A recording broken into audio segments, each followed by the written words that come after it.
Welcome to another episode of the A-List Movie Club. I am your host, the Game Changer, Wes Truth. And with me, as always, are Dominic and John. How's it going tonight, guys? Good. All right. And of course, this is the show where each week a different one of us picks a movie for the others to check out. And this time it was John's turn. Why don't you tell us a little bit about what you picked? Well, as we know, at the time, my choices were limited to Netflix. So That's fine. I picked a movie that was on Netflix. The cast was amazing. I saw who was in it. I'm like, oh. So I picked The Devil All the Time, which is I think 2020 came out. It's a Netflix original, I believe. The synopsis of via IMDb says sinister characters converge around a young man devoted to protecting those he loves in a post-war backwoods town teeming with corruption and brutality. And it's directed by Antonio Campos and was released on Netflix on September 16th, 2020. Yeah, I heard Antonio Campos is directing gonorrhea videos for high school now. this was probably his biggest movie. I looked up some of his other stuff and never heard of the rest. Yeah, I never heard of anything else either. No. I'll start by what I thought about this movie. I didn't hate this movie at all. I didn't. It was very well acted, incredibly well written, but I didn't love it either. I was kind of. It was good. It was very good, but it made me feel bad. The movie. It just made me. It's depressing. Just okay, give us a glimmer of hope or something like that. And you know how I am with animals, so I was not very happy with those couple of animal scenes. I don't. Tom Holland, very, very good actor. Pattinson, if you can get past him in Twilight, if he had never done the Twilight movies, I would probably really, really, really like him as an actor. But I always see Edward whenever he's in a movie. So you're gonna have a lot of fun with the Batman then soon. Although I've been hearing great things. I heard one guy said you saw it screened already on Facebook, and he said Robert Pattinson's the best Batman, hands down. Wow. I mean, the trailer looked pretty good, so yeah. So yeah, the story, it was a tough story. It was a lot of twists and turns and everything going off in different directions, but then coming back to one central thing. Man, my throat. Like I said, I liked this movie. I didn't love it. And I think it's just the reason I didn't love it is because I felt like shit after I watched it. It was like, wow, this is really a fucking downer movie. I watch movies to be entertained, okay? And there's a lot of movies like this that I really, really do like a lot. Like Manchester by the Sea? By the Sea, Ordinary People, but this one,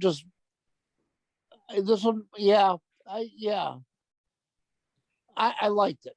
I'll leave it at that. I liked it. I may adjust my rating a little bit.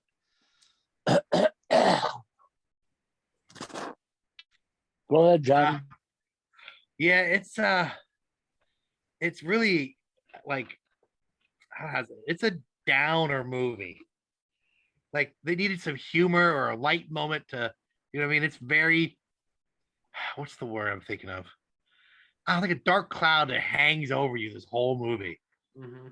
It just pummels you. Yeah, and there's no sunshine. There's no like you said. There should be a rainbow at the end. There should be some good in the end. It's just yeah. The acting is great. I thought everyone was good. Robert Pattinson was really good. I said the same thing. If not for Twilight, I might actually like his movies. Like him as an actor.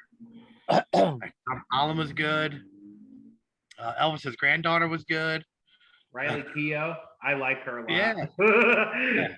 The other girl, it's her birthday today. Mia, how you say her name? Wisakowski. Oh, Alice in Wonderland, Wisakowska.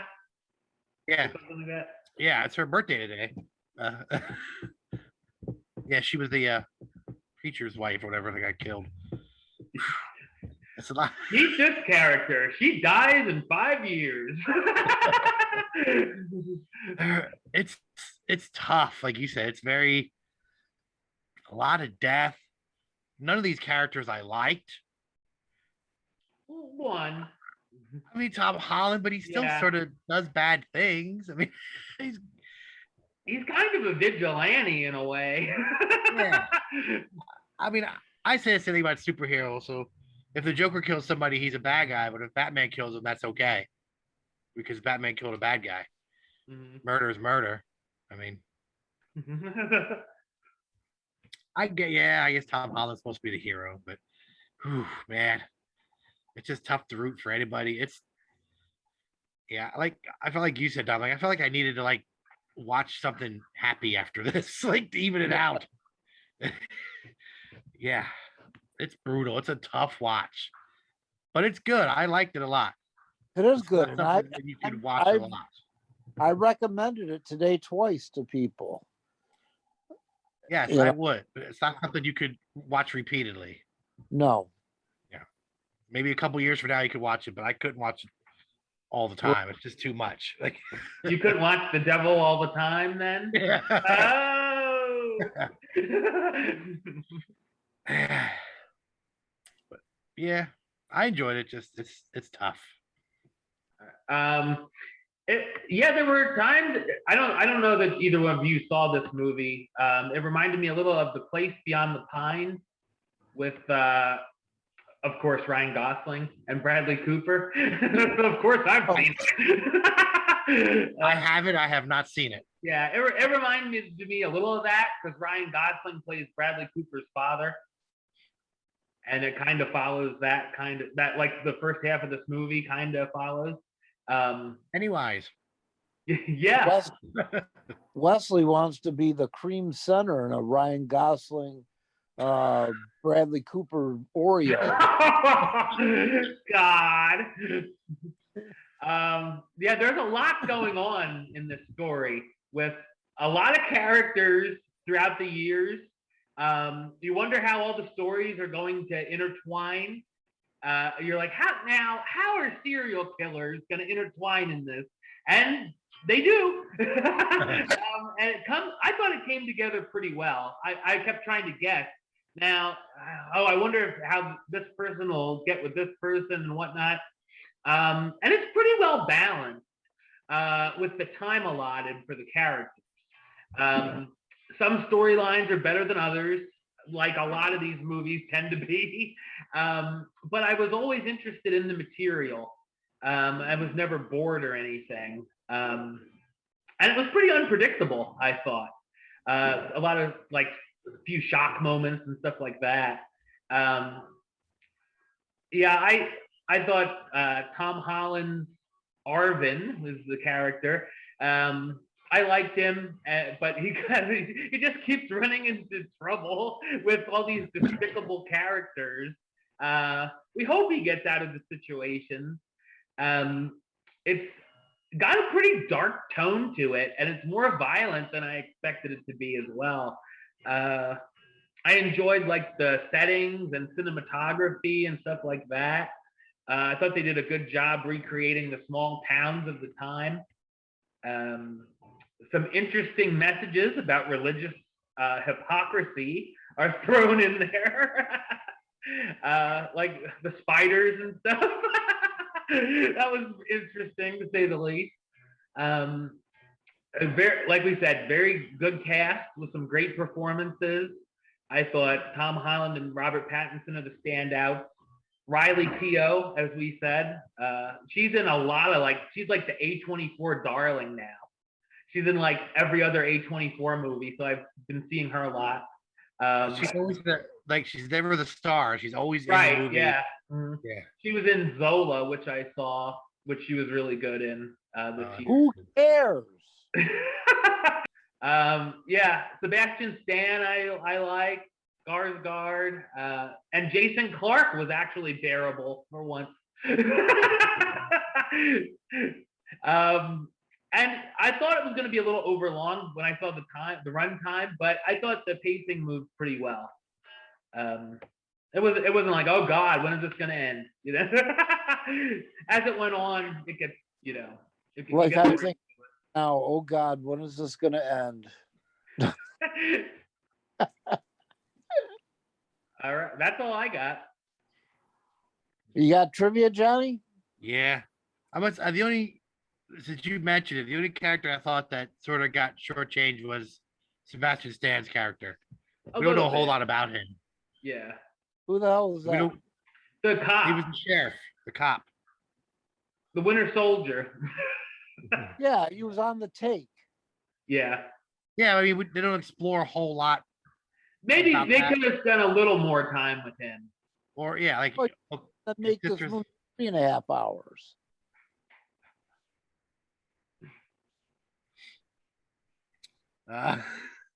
All right, Robert Pattinson didn't work with a dialect coach. He made that accent up all by himself. Wow.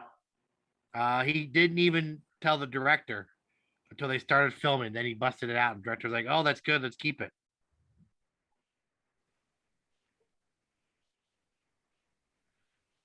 Those are real spiders he dumped on his head. They were not. Oh my God. They weren't working spiders. The guy who wrote the book is the narrator of the movie. Oh, okay. Donald Ray Pollock is his name. It sounded like Sam Elliott. Yeah, a little bit. Yeah. Tom Holland doesn't appear until 45 minutes into the movie. Chris Evans was originally cast as the sheriff. I could see that. But he dropped out and recommended Sebastian Stan. Hey, he's helping Bucky out again. Captain America and Bucky still going at it. Oh, I wanted to ask you guys, since this takes place in Ohio, is that a real town, Knock 'em Stiff? I don't know. And what was that one? Mead or whatever they was trying? Were they real places? Heard of them, but... Oh, okay. I don't know if you guys knew. That's more southeast from us. That's like near the West Virginia. West Virginia border. Oh, down there. Robert Pattinson and Sebastian Stan both wore fat suits. Oh, I don't think they were fat, but whatever. Pattinson? He didn't look fat to me. No. Robert Pattinson did his own stunts. As in, he fell over the. I was going to say, one of them? That was actually him falling over the pew. Yeah. The title, "The Devil All the Time," comes from everyone in the movie thinks they're doing God's work. Yeah. But it really was the devil all the time. They all do all these terrible things in the name of God. Yeah.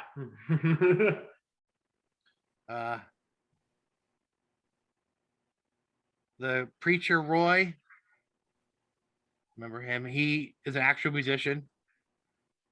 Oh, the one that looked like Johnny Cash? Oh no, the old guy. The wild-eyed one with the handicapped friend. Let's rate this pig. Wink, wink. I'll start it off.